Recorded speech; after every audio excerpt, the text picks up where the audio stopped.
Hello, hello, hello, and welcome to yet another episode of Cooking with Raven. Today we're going to be making some strawberry jam, well, strawberry and raspberry jam. To begin with, I've just gone and thrown about a kilo of raspberries in a pan. All we have to do with those is wash them. Next up, we need to get the strawberries. Right, now today we've got these strawberries. They are just basic strawberries I got from local shop. First thing we need to do is just give them a gentle rinse. Don't need to saturate them, because you don't want too much water involved in your jam. Next up, you've got to take the strawberries, you've got to slice them in half. You've got to remove this little stem bit, so you just got to cut a little V out of them. That should, hopefully, take the entire stem out, and that is what you want. Nice clean strawberry. And once again, we're going to do the same thing with the other half. And for my recipe, we're going to be using about 2 kilos of strawberries, so we'll jump straight back in as soon as I'm done with these strawberries. Up next on our quest to make strawberries is we've got to add the sugar. Now, usually you would add about 750 grams of sugar for every kilo of fruit you put in here. So because we're putting in 3 kilos, that means we need 2 kilos and 250 grams of sugar. Again, it's all about the ratios. So there's a lot of sugar. I'd already put 250 grams in for my old bag of sugar, and then we've got obviously 2 more bags right here. It's a lot of sugar. But you need it, because this is going to break down quite a bit. Next up, I'm going to take the old comedical spoon. Da-da-da. And we're just going to give it a bit of a stir so we can get some of the sugar down into the actual raspberries. So this spoon isn't actually meant for this, but it will be quite useful. This was actually meant for brewing beer. Well, I stopped doing that a long time ago because I didn't have a lot of success in my last lot of batches. I couldn't get the sales amongst my squadron. So, here we go. So yeah, so we just need to get this kind of stirred in. So you need to get as much fruit covered in sugar as you can, because the sugar will then get dissolved by the fruit juices as it goes. It doesn't matter if you break it up a little bit. And when it comes to strawberries and any fruit, it doesn't need to be the freshest. You know, fresh fruit does help quite well.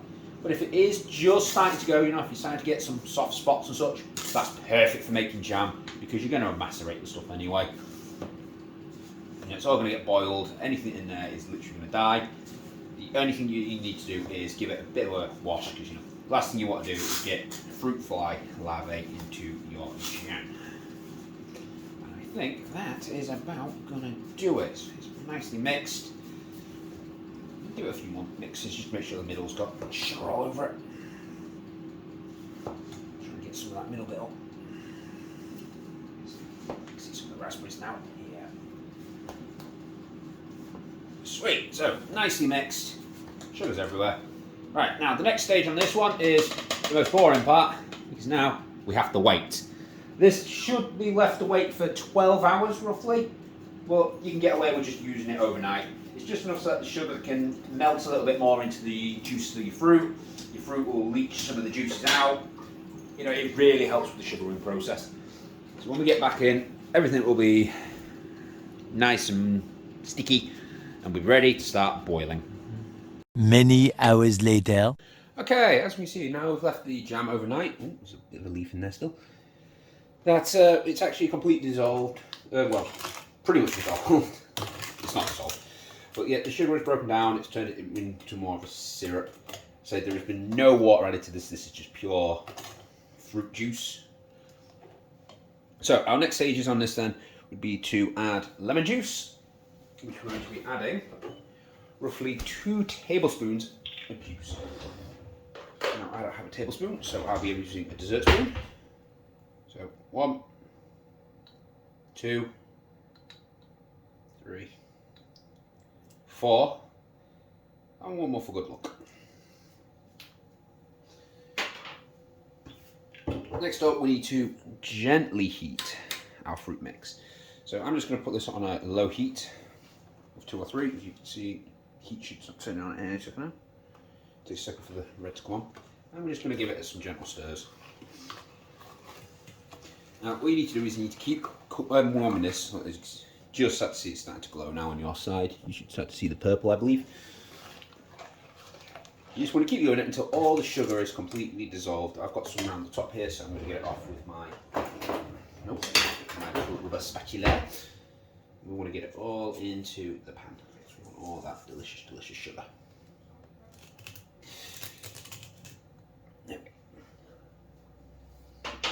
So we're going to let this warm up until all the sugar dissolves, and then we'll come right back in. And here we go, guys. We've got up to that stage now. As you can hear, when it stirs, you can't hear the graininess anymore. I mean, the pan's not even that hot. I can literally put my hand on it. The bottom's a bit warm, but it is just a low heat, just enough to dissolve all the sugar fully. This way, once all the sugar's fully dissolved, the jam will actually have a chance of setting. From here, all we need to do is just crank up the heat. We need to bring it up to a boil. Now, it's as we enter this stage, I have seen a few bubbles coming up now, so we are starting to hit the boil. As you'll start to see, there's all this foam all over the top. This is going to be acting because the juices and the sugar are acting like soapy water. So as the steam comes up, it causes small bubbles. Now, at this stage, you're going to be boiling this. You can see, look, there's a few bubbles coming up every now and again. You make them out. Yep, you just about make them out. Once it starts boiling, you need to boil it for about 10 minutes. During this stage, do not leave this unsupervised, as I'm sure you can see from the foam that got right up here. If you leave it unsupervised, this will boil over. Those little bubbles will trap it, will trap the steam. They will rise, and this will go over. So you need to keep your eyes on this. Keep stirring it for the full 10 minutes, and if need be, just lower your temperature a little bit. And that'll allow for it to cool down, allow for the foam to go down, and will revert any kind of disasters and cleaning that you might need to do because you weren't paying attention.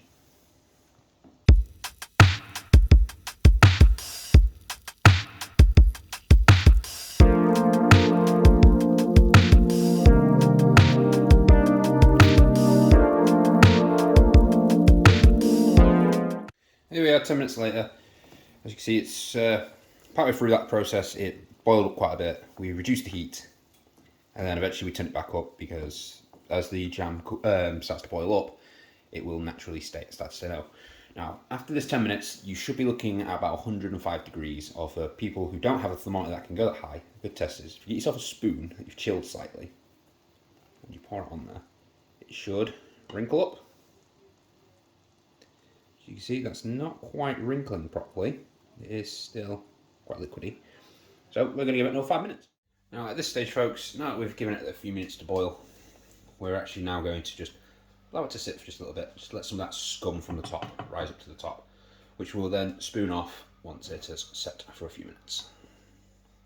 Stay.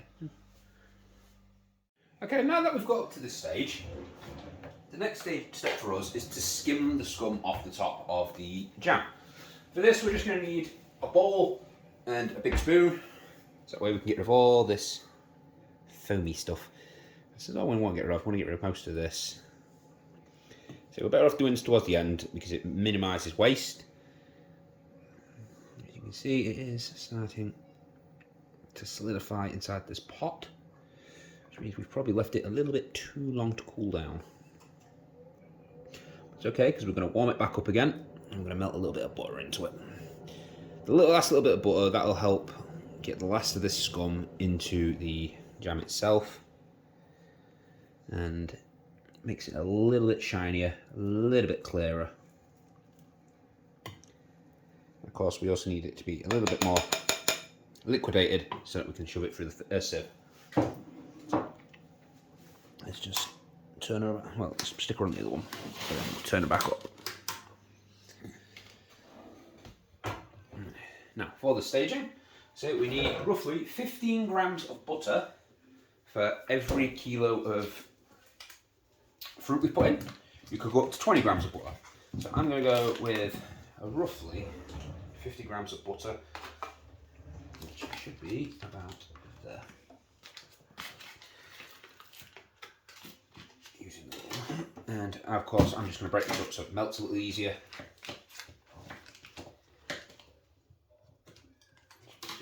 Smaller pieces, stir it around. As it warms up, that will melt in. We'll stir it all in, and that is our jam fully cooked. As you see, we got to this stage again. It's back to a liquid state. The butter is just about melted. Ooh, it's a bit too hot. Put it down a little bit. I just want that butter to just nicely melt in.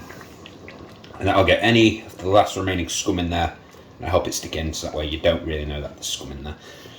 It's not bad for you, it's just, it doesn't look appealing, shall we say.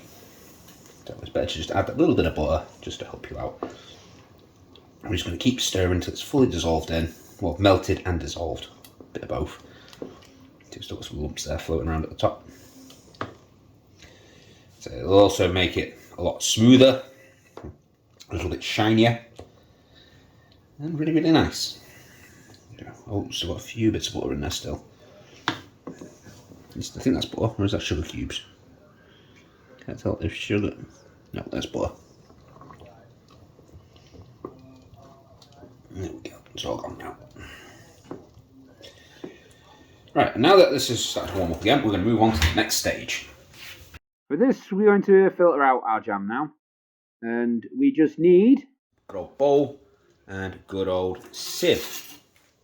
We've got a knife, we don't need it anymore. Now, it's going to be very difficult for me to lift that pan and do jam at the same time. So I'm going to get my serving spoon, which is a bit dirty.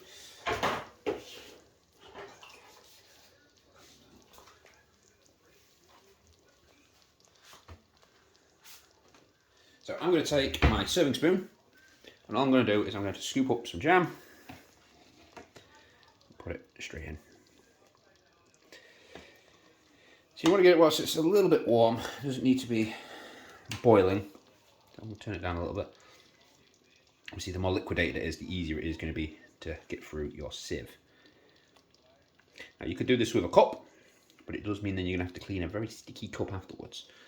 Or if you're doing it in a smaller batch with a regular pan, you could just lift the pan up.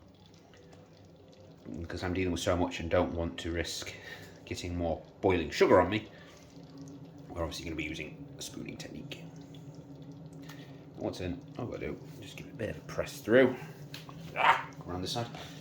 Just press it in. That should hopefully squidge through. Some solidify, some nice jammy bits at the bottom, as you can see. Things like the seeds and any fruit pulp will remain at the top. Plus, you know, this will also allow for any other bits of solidified fruit that's still in there to get mushed. Well, you don't have to do this stage, you can always skip it. So this is just because we're trying to minimise the amount of seeds.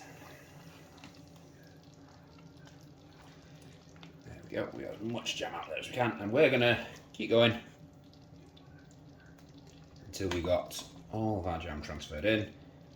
And then we'll just allow it to fully cool and clean out this pan, because we're going to need the pan again then for sealing these jars.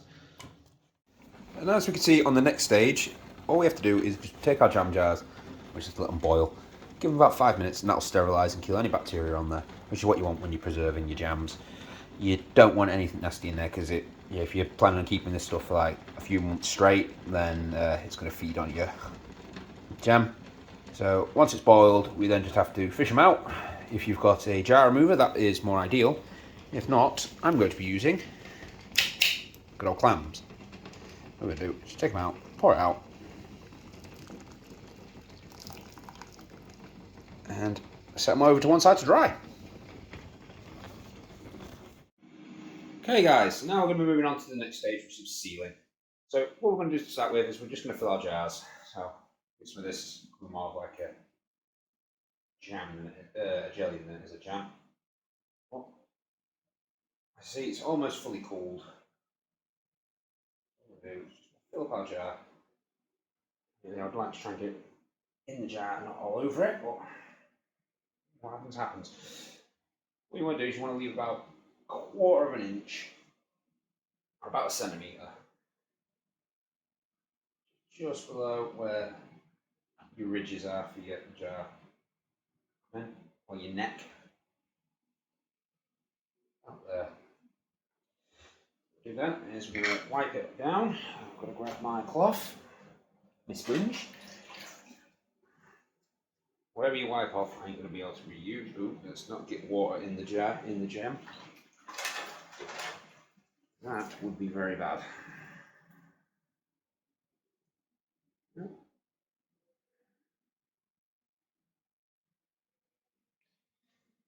Right, now that it's gone, what I'm going to do is apply the lid. Sure it's nice and tight. And place the jar face up into boiling water. Now you're going to leave that in there for about another 5 minutes, and that'll allow for it to steam and get out anything to get out like the air and make it condense. And when it cools down, it should be nice and sealed. We'll also be doing the same thing for our regular jam with the seeds, and it will do the exact same process. And here we go. These jars have been boiling now for a good 10-15 minutes, so that should make the seals nice and soft. The air in there should have steamed out, and when it all cools down, it'll all contract, making a nice tight seal on all these jars, making them last for a very long time. These should be good for about 6 months each. Just got to get them out without burning myself. And we are all good. Right, at this point now we just need to let them sit. It usually take about 10 hours for it to fully cool down. But it's definitely worth the wait. And there we have it, folks. That was enough to make 7 whole jars of jam. We got 2 seedless jars and 5 seeded jars, giving us a nice, rich strawberry and raspberry jam. Right, we'll go over to the taste testing. We've got our taste tester. Hi. There you go. He's going to be tasting our seedless jam, and if you would like to take your first bite then, Mr. Carl. Okay, it's this one, right? Yes, the one with no seeds in it. This one. Yes. The nice presented, it's starting to drip.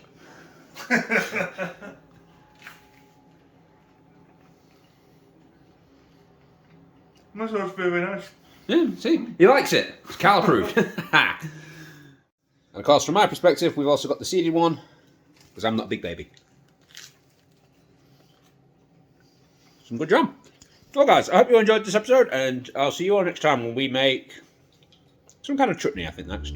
Until then, see you all next time.